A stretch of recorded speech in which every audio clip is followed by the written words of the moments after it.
পুরান ঢাকায় নৃশংসভাবে যুবক হত্যার বিচার দাবিতে বিভিন্ন স্থানে বিক্ষোভ, গ্রেফতার ৫।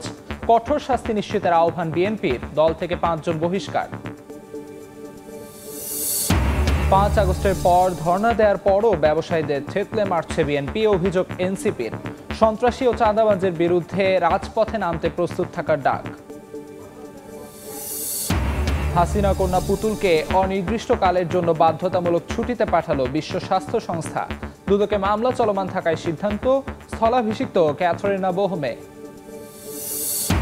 বেড়েছে চোরাগুপ্তা হামলা, রাজধানীতে ১ মাসে ২০ বার ককটেল নিক্ষেপ। এনসিপি কার্যালয়ে ৩ বার। পতিত স্বৈরাচাররাই জড়িত বলছেন নেতারা, নিরাপত্তাহীনতায় নগরবাসীও। এবং কমছে সঞ্চয়পত্রের সুদের হার, বাড়ছে মধ্যবিত্তের চিন্তার পারদ। সামাজিক নিরাপত্তাহীনতার শঙ্কা, বিনিয়োগের সুযোগ মানুষের দৌড়গোড়ায় পৌঁছে দেওয়ার তাগিদ।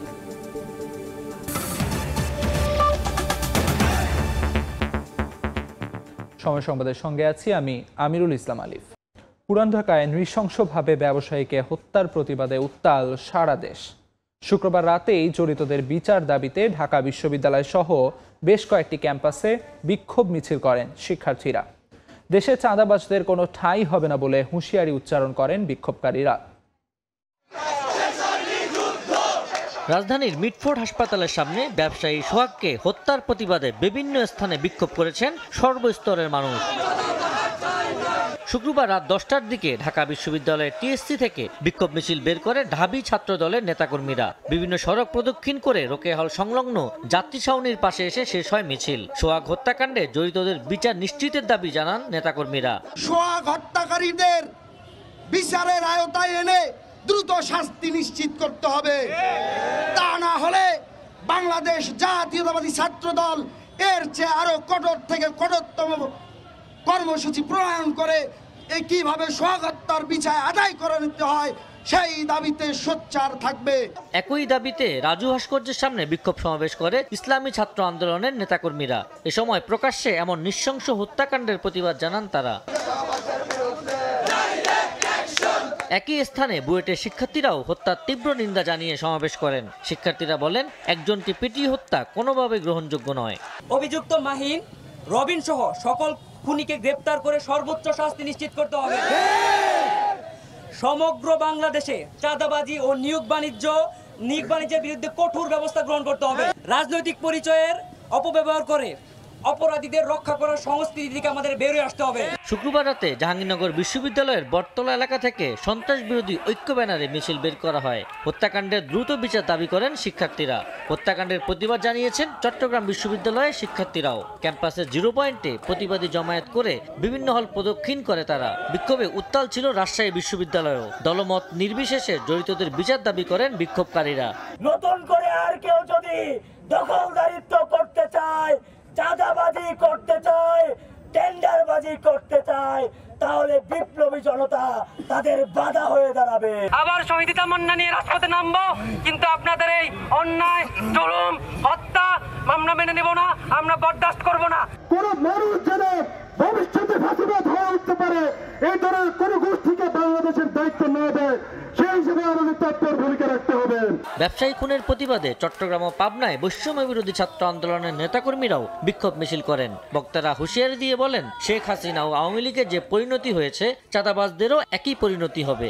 তারা যদি আওয়ামী লীগের মতো ব্যবহার করে, ইনশাআল্লাহ তাদের পরিণতি আওয়ামী লীগের মতোই হবে। যদি এই সন্ত্রাসীদের বাঁচানোর জন্য যদি কোনো রাজনৈতিক দল, কোনো ব্যক্তি, কোনো প্রশাসন চেষ্টা করে, এর জন্য আমরা কঠোর ডাঁট বাঁধা জবাব দিতে আমরা প্রস্তুত। জড়িতদের দ্রুত বিচার দাবি করে দেশের চাঁদাবাজদের কোনো ঠাঁই হবে না বলে হুঁশিয়ারি উচ্চারণ করেন বিক্ষোভকারীরা। দেশের স্বাধীনতার সার্বভৌম। আবু সাইদ নিশান, সময় সংবাদ, ঢাকা।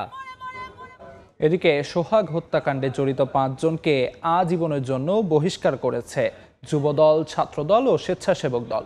শুক্রবার রাতে বহিষ্কারাদেশ দিয়ে বিজ্ঞপ্তি প্রকাশ করে বিএনপির অঙ্গ সংগঠন ৩টি। আলোচিত এই হত্যাকাণ্ডের নিন্দা জানিয়ে বিবৃতি দিয়েছেন বিএনপির মহাসচিব মির্জা ফখরুল ইসলাম আলমগীরও। অপরাধীদের দৃষ্টান্তমূলক শাস্তি নিশ্চিতের আহ্বান জানিয়েছেন তিনি। এদিকে বিএনপির স্থায়ী কমিটির সদস্য সালাউদ্দিন আহমদ জানান, অপরাধের বিরুদ্ধে 0 টলারেন্স অবস্থান দলের। জড়িতদের বিরুদ্ধে ব্যবস্থা নেওয়ার পরও বিএনপির ওপর দায় চাপানো অপরাজনীতি বলেও মন্তব্য করেন সালাউদ্দিন আহমদ। হত্যার ঘটনায় পরিবারের পক্ষ থেকে দায়ের করা মামলায় অভিযুক্ত যুবদলের কেন্দ্রীয় নির্বাহী কমিটির সাবেক সহ জলবায়ু বিষয়ক সম্পাদক রজ্জব আলী পিন্টু ও ঢাকা মহানগর দক্ষিণ যুবদলের যুগ্ম আহ্বায়ক সাবাহ করিম লাকিকে আজীবনের জন্য বহিষ্কার করে যুবদল। চকবাজার থানা ছাত্রদলের সদস্য সচিব অপু দাস এবং 2018 সালের আগ থেকেই সাংগঠনিক কার্যক্রমে নিষ্ক্রিয় থাকার পরও মাহমুদুল হাসান মাহিনকে আজীবনের জন্য বহিষ্কার করে ছাত্রদল। একই অভিযোগে অভিযুক্ত স্বেচ্ছাসেবক দলের সদস্য কালুকে আজীবন বহিষ্কার করেছে স্বেচ্ছাসেবক দল। শুক্রবার রাতে বহিষ্কারাদেশ দিয়ে বিবৃতি দেয় বিএনপির এই 3 অঙ্গ সহযোগী সংগঠন। যুবদলের সভাপতি আব্দুল মোনায়েম মুন্না ও ছাত্রদলের সাধারণ সম্পাদক নাসির উদ্দিন নাসির সহ বিএনপি এবং এর অঙ্গ সংগঠনের নেতাকর্মীরা সোহাগ হত্যাকাণ্ডের প্রতিবাদ জানান সামাজিক যোগাযোগ মাধ্যমে। আলোচিত এই হত্যাকাণ্ডের নিন্দা জানিয়ে বিবৃতি দিয়েছেন বিএনপি মহাসচিব মির্জা ফখরুল ইসলাম আলমগীর। অপরাধীদের দৃষ্টান্তমূলক শাস্তি নিশ্চিতের আহ্বান জানিয়ে তিনি বলেন, বিএনপির সাংগঠনিক নীতি, আদর্শ ও রাজনীতির সঙ্গে সন্ত্রাস এবং বর্বরতার কোনো সম্পর্ক নেই। এই ঘটনার অবিলম্বে নিরপেক্ষ ও বিশ্বাসযোগ্য তদন্ত নিশ্চিত করতে অন্তর্বর্তী সরকারের প্রতি আহ্বান জানান বিএনপি মহাসচিব। এদিকে তাৎক্ষণিক প্রতিক্রিয়ায় বিএনপির স্থায়ী কমিটির সদস্য সালাউদ্দিন আহমদ বলেন, অপরাধীকে কখনো প্রশ্রয় দেয় না তার দল ও অঙ্গ সহযোগী সংগঠনগুলো। এক্ষেত্রে বিএনপির অবস্থান জিরো টলারেন্স। তবে ব্যবস্থা নেওয়ার পরও বিচ্ছিন্ন ঘটনার দায় বিএনপির ওপর চাপানো অপরাজনীতি ও নোংরা রাজনীতির চর্চা বলেও মন্তব্য করেন তিনি। আমরা এই সমস্ত অনাচারের বিরুদ্ধে জিরো টলারেন্সে আছি। এফআইআর এর কাগজটা হাতে পেয়েছি। যে কয়জনের সাংগঠনিক সম্পৃক্ততা আছে 4-5 জন দেখা গেছে, ছাত্রদল, যুবদল, স্বেচ্ছাসেবক দল, তাদেরকে আজীবনের জন্য বহিষ্কার করা হয়েছে। আইন শৃঙ্খলা বাহিনীকে আমরা অনুরোধ করেছি যাতে তদন্ত করে যাদের সম্পৃক্ততা পাওয়া যাবে সবার বিরুদ্ধে কঠোর আইনানুগ ব্যবস্থা নিশ্চিত করার জন্য। কিন্তু বিভিন্ন বিচ্ছিন্ন ঘটনারও দায় দায়িত্ব দলের উপরে চাপানোর একটা অপরাজনীতির আমরা দেখতে পাচ্ছি। পুরান ঢাকায় ব্যবসায়ী হত্যার ঘটনায় দল মত নির্বিশেষে সবাই প্রতিবাদ জানিয়ে জড়িতদের দৃষ্টান্তমূলক বিচার দাবি করেছেন। আহমেদ সালেহিন, সময় সংবাদ, ঢাকা। ভাঙাড়ি ব্যবসায়ী সোহাগকে নৃশংসভাবে হত্যার ঘটনায় 5 জনকে গ্রেফতার করেছে আইনশৃঙ্খলা বাহিনী। এর মধ্যে মূল অভিযুক্ত মাহিনকে 5 দিন ও রবিনকে 2 দিনের রিমান্ড মঞ্জুর করেছেন আদালত। পরিবার বলছে, চাঁদা না দেয়ায় খুন করা হয়েছে সোহাগকে। স্বজনের আহাজারিতে গ্রামের বাড়ি বরগুনায় শোকাবহ পরিবেশ। বর্বরচিত হত্যাকাণ্ডে বাকরুদ্ধ এলাকাবাসীও। জড়িতদের দৃষ্টান্তমূলক শাস্তি দাবি তাদের।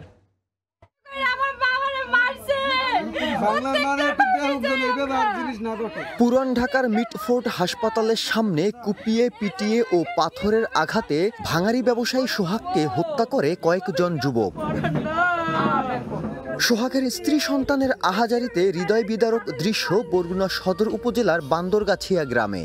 ওরা মারতে চাইতেছে বহুত দিন ধরে।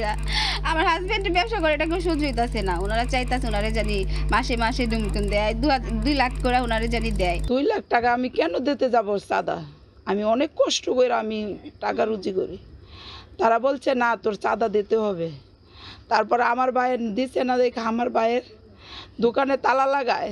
স্বজনদের অভিযোগ, চাঁদা দাবিকে কেন্দ্র করে সোহাগের সঙ্গে দ্বন্দ্বের সূত্রপাত। এর জেরে বুধবার বিকেলে বাসা থেকে ডেকে নিয়ে তাকে আটকে রেখে দফায় দফায় চাপ প্রয়োগ করা হয়। এতেও চাঁদা দিতে অস্বীকৃতি জানালে সোহাগকে নির্মমভাবে পাথর মেরে হত্যা করা হয়। নৃশংস হত্যাকাণ্ডে হতবাক এলাকাবাসীও। সে অনেক ভালো লোক ছিল, তো সে তাকে যে নির্মমভাবে হত্যা করছে, মানুষের মতো মানুষের টর্চারিং করে না। আমার বয়স্কের মেয়ে, আমি দেখি না যে মানুষ এরকম মারে, পশু তো এরকম করে না। এ ঘটনায় জড়িতদের দৃষ্টান্তমূলক শাস্তির দাবি করেছেন পরিবারের সদস্যরা। নিহত যে তার বড় বোন, তিনি বাদী হয়ে একটা মামলা করে। যে মামলাটা যখন লেখানোর পরে ওনারা ঠিকঠাক মতোই লেখার পরে 17, 18, 19 এই 3 নাম্বার আসামি ঠিক ছিল। প্রথম যে কপিটা ছিল ওটা ঠিকঠাক ছিল। দ্বিতীয়বার যেটা কপি করা হয়েছে, দ্বিতীয়বার যেটা রেডি করা হয়েছে, ওটা 3টা আসামির নাম কেটে দেওয়া হয়েছে এবং অন্য যারা এটার সাথে সম্পৃক্তই না তাদের নাম এটা জড়ানো হয়েছে। হ্যাঁ, এবং মামলাটা অনেক হালকা করানোর চেষ্টা হচ্ছে। এই জন্য আমার মা আজকে ঢাকায়, উনি বাদী এবং মামলা নিতে চাচ্ছিল না। আমি আমার বাবার যারা হত্যা করছে আমি তাদের বিচার চাই। মিটফোর্ড রোডের ভাঙাড়িপট্টিতে ব্যবসা করতেন নিহত সোহাগ। তিনি একসময় যুবদলের রাজনীতির সঙ্গে যুক্ত ছিলেন। সাইফুল মিরাজ, সময় সংবাদ, বরগুনা। 5 আগস্টের পর ধর্ণা দেওয়ার পরও ব্যবসায়ীদের থেতলে মারছে বিএনপি। এমন মন্তব্য করে এনসিপি নেতারা বলেন, দেশবাসী নতুন স্বাধীনতা পেলেও একটি দল ভাবছে তারা চাঁদাবাজি ও লুটপাটের স্বাধীনতা পেয়েছে। এ সময় সন্ত্রাসী ও চাঁদাবাজদের বিরুদ্ধে রাজপথে নামতে প্রস্তুত থাকার ডাক দেন তারা। যশোর ও খুলনায় পদযাত্রা ও সমাবেশে এনসিপি নেতারা আরও বলেন, বিচার সংস্কার ছাড়া নির্বাচনের পরিকল্পনাকারীরাই ষড়যন্ত্রে লিপ্ত।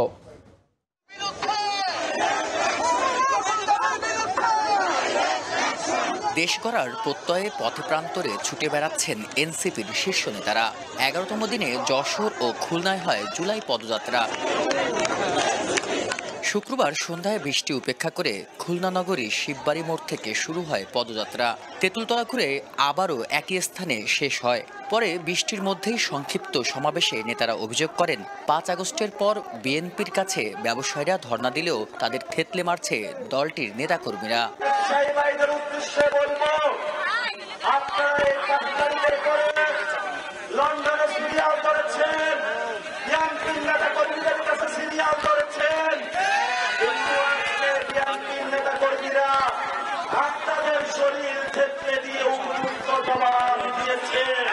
আপনাদের উদ্দেশ্যে বলতে চাই, আপনাদের বিবেক বোধ জাগ্রত করুন। জনাব তারেক রহমানকে বলবো, যদি আপনি 80 বছর মানুষের দৃষ্টিতে বাংলাদেশকে দেখেন, তাহলে আপনি ভুল করছেন। আমি আপনাদেরকে বিনয়ের সাথে আমরা অনুরোধ করব, আপনার এই তরুণ প্রজন্মকে বুঝুন। আওয়ামী লীগের চ্যাপ্টার ক্লোজ হয়েছে, কারণ তারা আমাদেরকে বুঝে না। এনসিপির আহ্বায়ক নাহিদ ইসলাম বলেন, নতুন বাংলাদেশে একটি দল ভাবছে তারা চাঁদাবাজি লুটপাটের স্বাধীনতা পেয়েছে। আমরা দ্বিতীয় স্বাধীনতা পেয়েছি, আর তারা ভেবেছিল তারা লুটপাটের স্বাধীনতা পেয়েছে, চাঁদাবাজের স্বাধীনতা পেয়েছে। যদি ভেবে থাকেন লুটপাটের স্বাধীনতা পেয়েছেন, খুবই ভুল ভাবছেন। ফ্যাসিস্টদের বিরুদ্ধে জনগণ যেভাবে রাজপথে নেমেছিল, চাঁদাবাজ ও সন্ত্রাসীদের বিরুদ্ধে একইভাবে রাজপথে নামতে হবে। এর আগে জুলাই আন্দোলনে আহত ও শহীদ পরিবারের সঙ্গে মতবিনিময় করে এনসিপি। অবশ্যই তাদের বিচার আমাদের নিশ্চিত করতে হবে। বিল্লাল হোসেন সজল, সময় সংবাদ। বিশ্ব স্বাস্থ্য সংস্থার দক্ষিণ পূর্ব এশিয়া অঞ্চলের আঞ্চলিক পরিচালক শেখ হাসিনা কন্যা সাইমা ওয়াজেদ পুতুলকে অনির্দিষ্টকালের জন্য বাধ্যতামূলক ছুটিতে পাঠানো হয়েছে। সুইজারল্যান্ড ভিত্তিক সংস্থা হেলথ পলিসি ওয়াচ জানায়, দুর্নীতি, প্রতারণা ও ক্ষমতার অপব্যবহারের অভিযোগে বাংলাদেশের দুর্নীতি দমন কমিশনের করা মামলার 4 মাস পর এই সিদ্ধান্ত নিল বিশ্ব স্বাস্থ্য সংস্থা। শুক্রবার সংস্থার মহাপরিচালক টেড্রস আধানম গেব্রিয়াসুস ইমেইলে জানান, সাইমা ওয়াজেদ ছুটিতে যাচ্ছেন এবং তার স্থলাভিষিক্ত হিসেবে দায়িত্ব পালন করবেন সহকারী মহাপরিচালক ক্যাথরিনা বোহমে। মামলার অভিযোগে বলা হয়, সাইমা তার শিক্ষাগত যোগ্যতা নিয়ে মিথ্যা তথ্য দেন এবং বাংলাদেশ মেডিকেল বিশ্ববিদ্যালয়ে গুরুত্বপূর্ণ পদে থাকার মিথ্যা দাবি করেন, যা বিশ্ববিদ্যালয়টি অস্বীকার করেছে। এবার রক্তাক্ত জুলাই প্রসঙ্গ।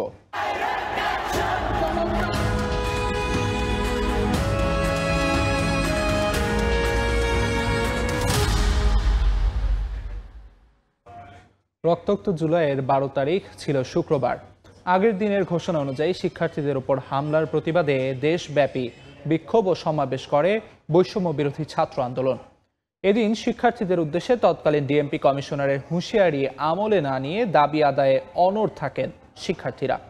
এদিন সাবেক আইনমন্ত্রী আনিসুল হক কোটা সংস্কার আন্দোলনকে ষড়যন্ত্রমূলক বলে মন্তব্য করেন। কোটা আন্দোলনকে ঘিরে কি ঘটেছিল গত বছরের 12 জুলাই জানবো মাইমুনা হায়দার চৌধুরীর রিপোর্টে।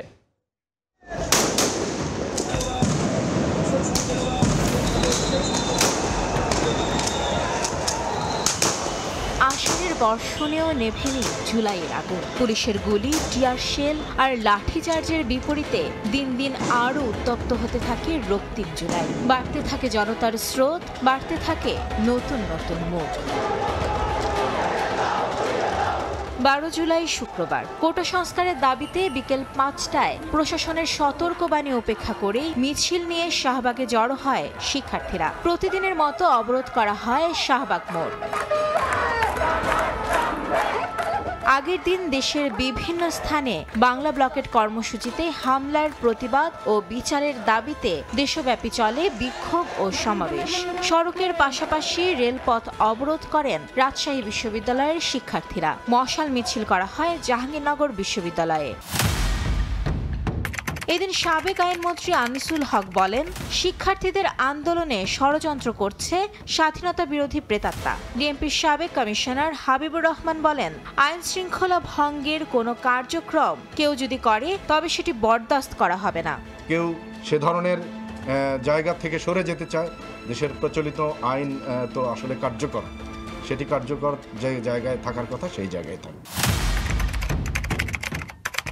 এত হুঁশিয়ারির পরেও পিছুপা হয়নি শিক্ষার্থীরা। পরদিন শনিবার দেশের সব বিশ্ববিদ্যালয় ও জেলায় জেলায় অনলাইন ও অফলাইন প্রতিনিধি বৈঠকের ঘোষণা দেওয়া হয়। একটা ফ্যাসিবাদী সরকার রাষ্ট্র আসলে কতটা নির্মম হইতে পারে সাধারণ জনগণের উপরে, তার মতের বিরুদ্ধে গেলে, ন্যায্য আন্দোলনের পক্ষে দাঁড়ালে কতটুকু নির্মমতা চালাতে পারে, এটার চিহ্নগুলো ছিল এইরকম। শনিবারের বৈঠকের পর পরবর্তী কর্মসূচির ঘোষণা আসবে বলে জানায় শিক্ষার্থীরা। মাইমুনা হায়দার চৌধুরী, সময় সংবাদ, ঢাকা। রাজধানীতে হঠাৎ বেড়েছে চোরাগুপ্তা হামলা।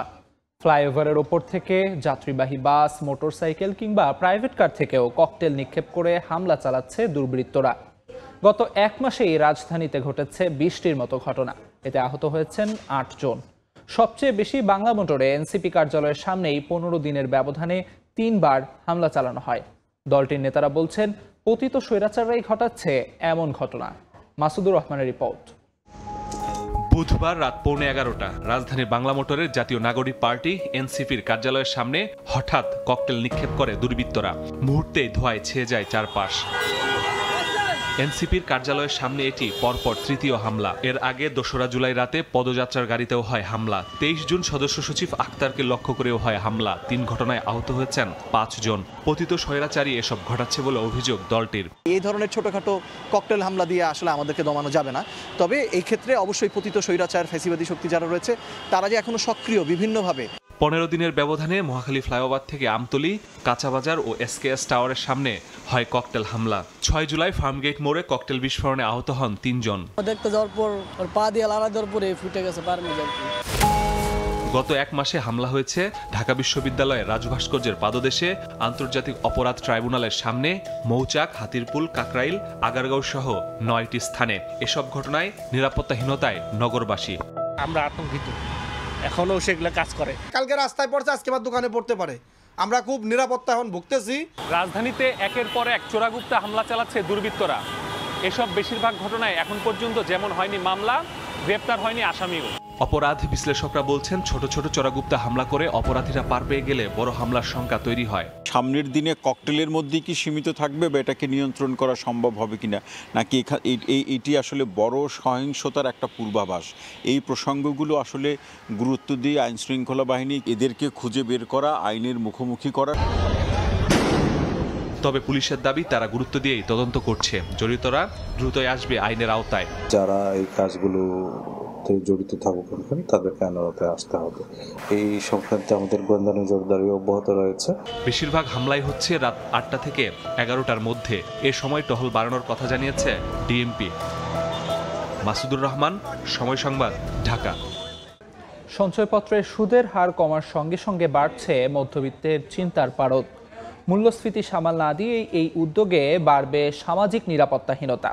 তবে বাজারমুখী অর্থনীতির ধারাবাহিকতায় ভবিষ্যতে সুদের হার আরও কমবে বলে মনে করেন অর্থনীতিবিদরা।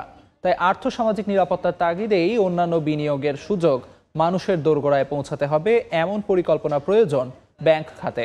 সেলিয়া সুলতানার প্রতিবেদন। দৌড়ঝাঁপের জীবন থেকে নির্বিবাদী অবসর। সাদামাটা জীবনে সকাল একটু চা বিরতি, কাজ আর অবসরে জায়গা করে নেয়া ঔষধপত্র। সারা জীবনের সঞ্চয়ের বন্দোবস্তে এক টুকরো মানিয়ে গুছিয়ে চলা ভারসাম্যের জীবন। নিশ্চিন্তভাবে আমরা থাকতে পারি যে না, আমাদের কিছু একটা হইলেও আছে আমাদের নিজেদের বিপদের জন্য। কারো দানে নয়, নিজের অর্থ বিনিয়োগ করে একটু স্বস্তি খোঁজা মানুষগুলো জানেন, একটু বৈরী হাওয়াতেই মধ্যবিত্ত থেকে নতুন দরিদ্রের খাতায় চলে আসতে পারেন সঞ্চয়পত্রের এই ক্ষুদ্র বিনিয়োগকারীরা। একসময় সোনালী ব্যাংকের সঞ্চয়পত্রের ডেস্কে প্রতিদিন 5 থেকে 7 কোটি টাকা নগদ লেনদেন হতো। এখন সেটি কমেছে, কারণ ডিজিটালাইজেশন হয়েছে, গতি বেড়েছে, সময় বাড়ছে। কিন্তু যারা সঞ্চয়পত্রে বিনিয়োগ করেছেন বা করেন, তাদের কি আসলে জীবনের গতি বেড়েছে? তাদের জীবন কিন্তু সেই সঞ্চয়পত্রের উপরেই নির্ভরশীল, এরকম একটি হয়তো কাগজের মধ্যে। যদি আপনাদেরকে পরিসংখ্যানের কথা বলি, সর্বশেষ এপ্রিলে মার্চের তুলনায় সঞ্চয়পত্রের বিক্রির হার কমেছে 7%। সঞ্চয়পত্র তুলে নিয়েছেন 26%। আর চলতি অর্থবছরের জুলাই থেকে এপ্রিলের যে নিট বিক্রি, সেটিও ঋণাত্মক। প্রশ্ন আসতেই পারে, সুদের হার কমিয়ে এই সঞ্চয়পত্রের বিনিয়োগ কি ব্যাংকে ফেরানো সম্ভব? কারণ আমরা জানি মজুরির সাথে মূল্যস্ফীতির একটি দীর্ঘদিন ধরে ব্যবধান চলে আসছে। Pension holder, low income pension holder যারা এটার উপর 8-10 লাখ করে সেখান থেকে তারা একটা রিটার্ন নিয়ে সংসার পরিচালনা করছে, তাদের উপর নিশ্চিতভাবে এটার নেতিবাচক প্রভাব পড়বে। পভার্টি স্টিল ওয়ার্ল্ড ব্যাংকের হিসাব হচ্ছে নতুন করে একটা প্রায় 30 লক্ষের কাছাকাছি নতুন করে দারিদ্র্য সীমার নিচে চলে আসবে আর কি। এই যখন পরিস্থিতি, তখন এদের ইন্টারেস্টটা প্রোটেক্ট করাটা আমার মনে হয় সরকারের একটা প্রায়োরিটি এজেন্ডার মধ্যে থাকা দরকার।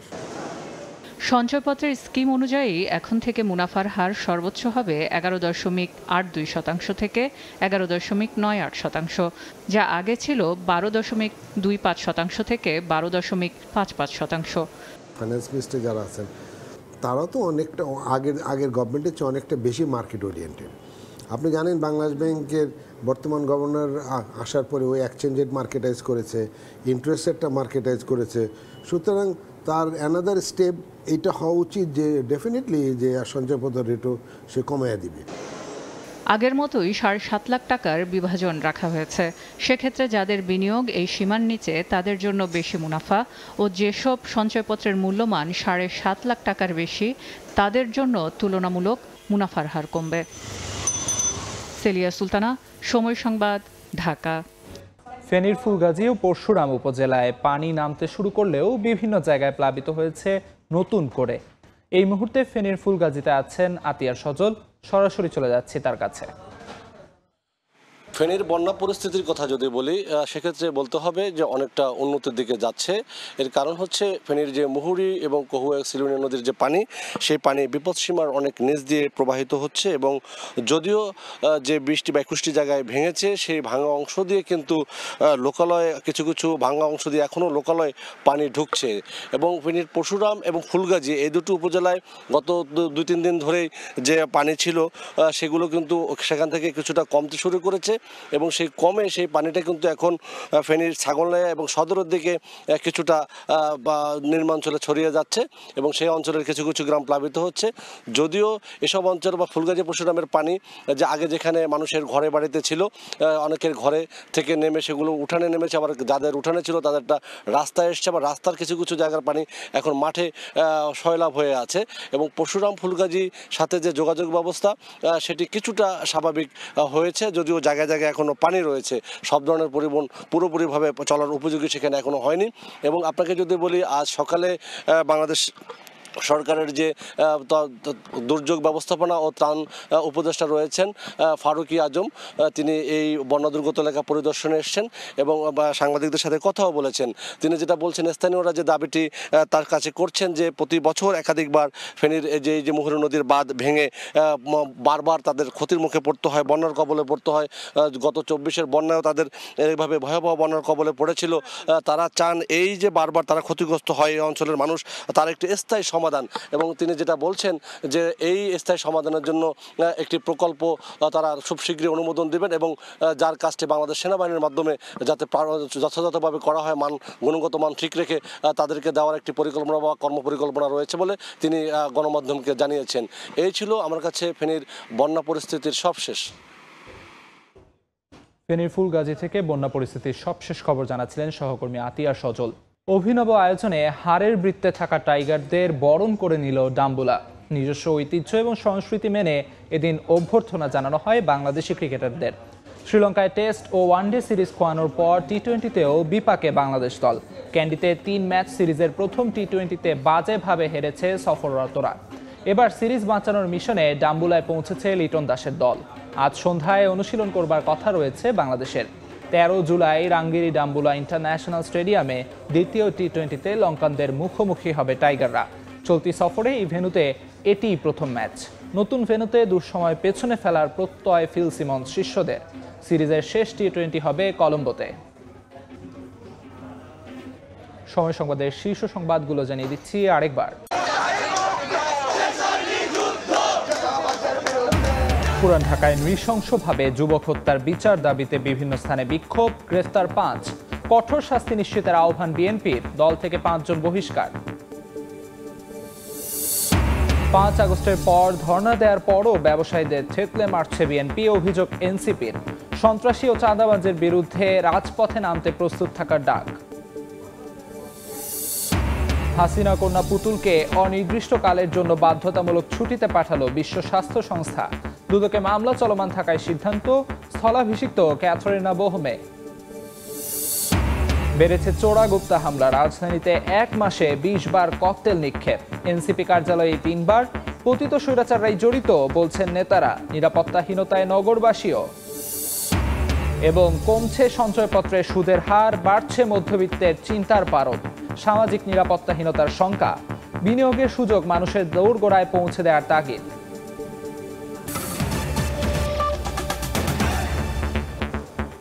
এই ছিল সময় সংবাদে, সঙ্গে থাকুন সময়।